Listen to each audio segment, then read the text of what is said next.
Who are the characters in Modern Family looking at? Who are they talking to? Who is this man looking at? Naturally, your impulse would be to say that he's looking at the camera. But what is the camera? A Sony Cinealta F35, but that's not important right now. What does the camera represent? Sometimes they're looking just off camera. Who's there? A producer? A producer has a name. A producer has dreams. They must occasionally eat. But no such creature has ever been seen in Modern Family. What about in Parks and Recreation? Or Fleabag? Why can Malcolm speak to us but Hal can't? Why can we watch George Burns watch Gracie Allen on TV? The Office introduced us to the concept that there is a real camera crew lurking in the corner of the sitcom, observing the characters within. Is this true for every sitcom that breaks the fourth wall?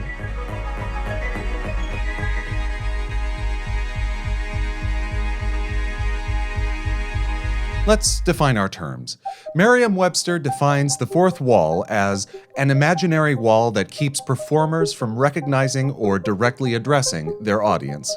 The common understanding of the fourth wall is very simple. There are 3 walls around the fictional room, and the fourth wall is the invisible one separating the actors from us, the audience. But why do we call it a wall? A wall is not invisible. If your landlord tells you there is a wall in the apartment but you cannot see it, you shouldn't pay full price. The fourth wall is an agreement between the actor and the spectator. This is the fundamental social contract of performance. The actor playing Hamlet agrees not to see us, and we do not climb onto the stage to warn him about the poisoned sword. The fourth wall is ideology in its purest form. The performer knows we are there, we know the performer knows, and the performer knows that we know that he knows.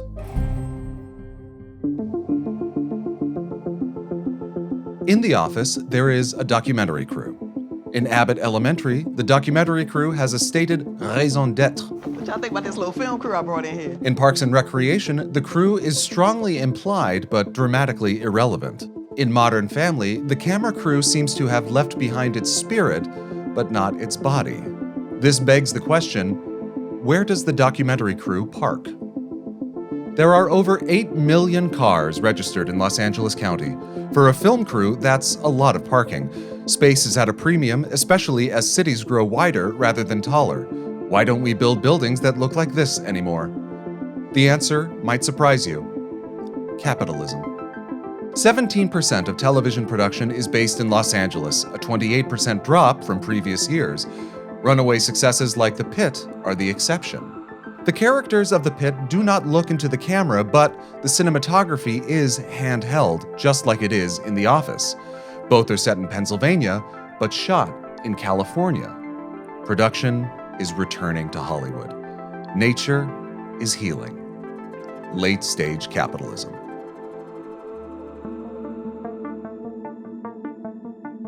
Clarissa Explains It All was a Nickelodeon show that aired from 1991 to 1994. The title character, Clarissa Darling, shared with us her worries and her wit in equal measure as she navigated the turbulent years of high school. Clarissa's direct address is an interesting anomaly for its time. She is not participating in a documentary. She's not being interviewed. She simply turns toward the audience and begins speaking. This raises many questions. Can her family hear her? Does time stop during her confessions? Does Clarissa know she is fictional? And make no mistake, Clarissa is the protagonist of the show. But what is a protagonist? It's the character with the strongest access to the audience. Her brother Ferguson has no insight derived from fourth wall confessions. Her parents are ciphers. Her best friend Sam might as well be a figment of her imagination, entering and exiting the show as he does via Clarissa's bedroom window, a threshold unique to him. And likewise, Clarissa's innermost thoughts cross the metaphysical threshold of the fourth wall, but they are perceived only by us. When Sam turns toward the place where Clarissa sees us, he sees nothing. Clarissa isn't speaking to us, not really. She cries out to the fourth wall, seeking validation. But does she find any?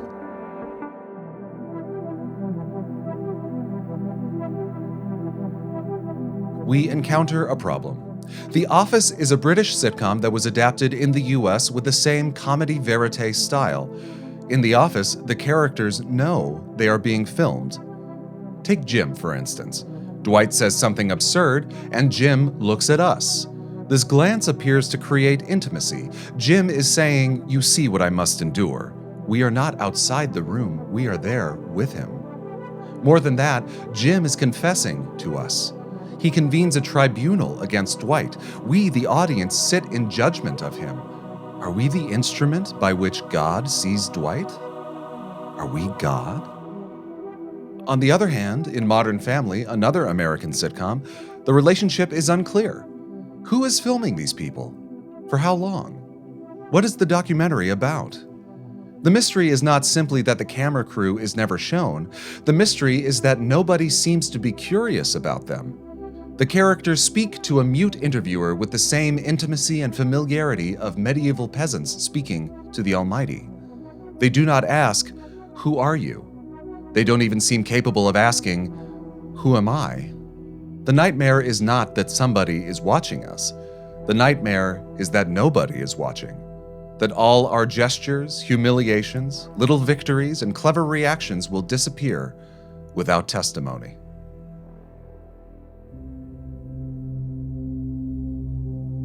A door opens. The main characters lean in for a kiss. The hero is about to reveal the truth. Then suddenly, detergent. A woman in a white shirt suffers a stain with the gravity of a death in the family. Then 4 or 5 more heroes' journeys are told in miniature. And finally, the program returns. We say the advertisement interrupted the story, but what if this is backwards? What if the story interrupted the advertisement? The sitcom is therefore not the product. We are the product. This is why the commercial break resembles death. In an ad break, the familiar world of the television show disappears and the commodities continue. The detergent passes from one program to another like a spirit migrating between bodies. The sitcom dies and the detergent lives on. The commercial requires the program because no one would voluntarily sit down to watch 30 minutes of commercials unless it's YouTube mid-roll ads. Buy this. Ask your doctor about this. Protect your family from this. Your teeth are yellow. Your house smells. Your retirement is approaching. Death is approaching. Will the hero live? Perhaps. But have you considered refinancing? When the program returns, we experience relief. We think we are relieved because the story continues, but perhaps we are relieved because the commercials have stopped. The fictional family protects us from the market 7 minutes at a time. The family is both refuge and jailer.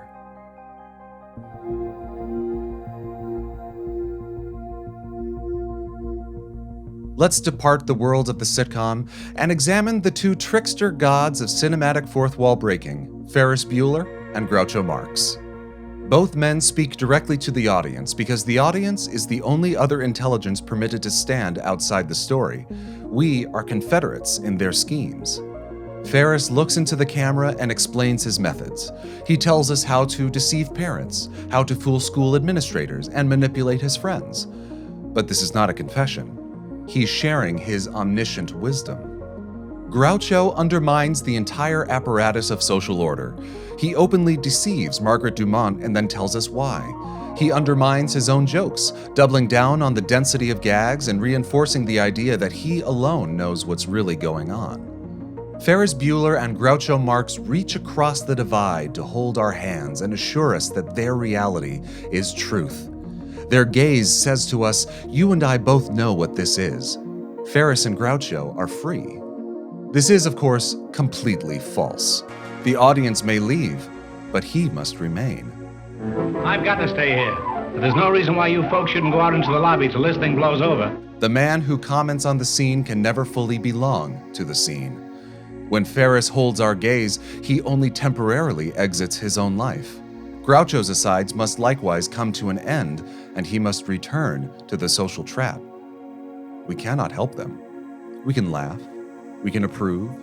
We can become accomplices in the destruction of dignity, but we remain behind the glass.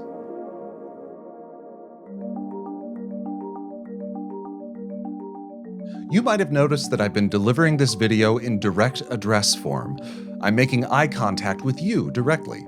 But this is different from what these characters in these shows and movies do because I am a real person. Sorry, there was like a weird noise. Could you go back and say that part again? Again? Yeah, you bumped the mic or something. Why don't we go back to the top of the section? Yeah, wherever you'd like. Okay.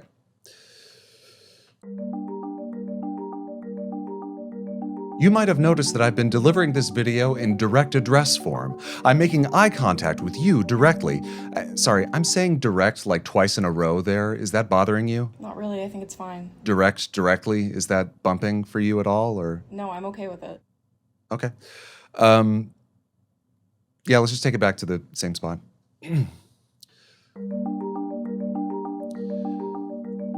They say in comedy it's important to observe the rule of threes, but... Hey, who are you talking to? No one.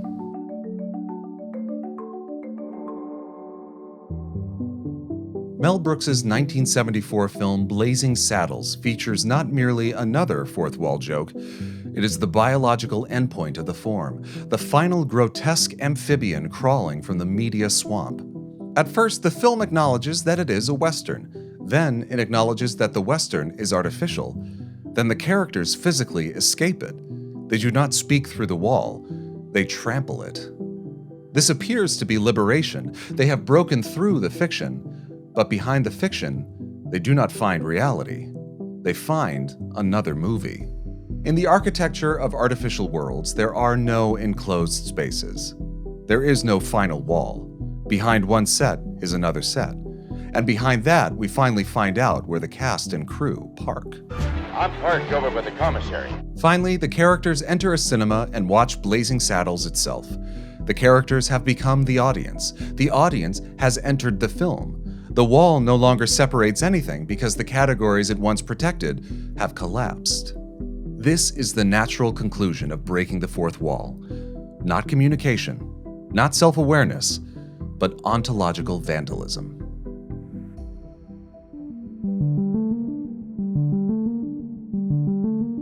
So we begin with the glance. Guillermo complains to us. Leslie confides in us. Will comments on the action. Am I tripping, or does this sort of remind you of the last episode of Family Ties? Janine turns from the idiots in the show towards the different idiots watching in their living room. The character has discovered the audience. It's revolutionary. But nothing has really changed. The character remains there. We remain here. The wall is still intact. Awareness is not liberation. In fact, awareness may be the final stage of imprisonment. The prisoner who believes he is free because he has been permitted to criticize the prison is often the most useful prisoner. Then comes the office. Here, the camera is not merely the portal through which we watch. It belongs to the fictional world. When the documentary crew appears on camera, the observer acquires a body. The audience can no longer pretend to stand outside events. But the breaking of the fourth wall does not free us. It traps us in a new paradigm where we are made intimate to the goings-on of a given character's life, yet we are powerless to affect it. We are a king who can do nothing but watch the kingdom burn. The remote control gives us pause, rewind, mute, but no button marked intervene. We may stop Ferris mid-sentence, his mouth open, his finger raised, suspended in perfect obedience to us, but the instant we press play, he continues along the path already prepared for him. We may replay forever the moment Jim kisses Pam, yet we cannot warn either of them of what is coming. And perhaps this is why the character looks back. Not to escape, not even to communicate. They look towards us because we are in the same prison. They are trapped inside the story and we are trapped outside it, each mistaking the other's position for freedom. Between us stands the ruined fourth wall, no longer a barrier, but a breach through which both sides can finally see the larger apparatus, the studio beyond the set, the living room beyond the studio, and somewhere beyond the living room, another darkened room in which another audience watches us believe that we are watching. The camera turns, the categories collapse. Character, viewer, witness, judge, all become performers waiting for their cue. And in that final moment, when the screen goes black and your own reflection appears upon it, you understand that the fourth wall was never destroyed. It was moved behind you.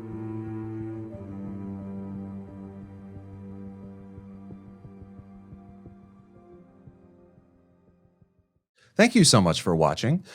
This video essay was intended to be a parody of video essays, and it sort of became an actual video essay in a way. I'm not sure. I'm not sure how this is going to be received. I hope you enjoyed it regardless. I hope you thought it was funny. I hope you thought it was interesting.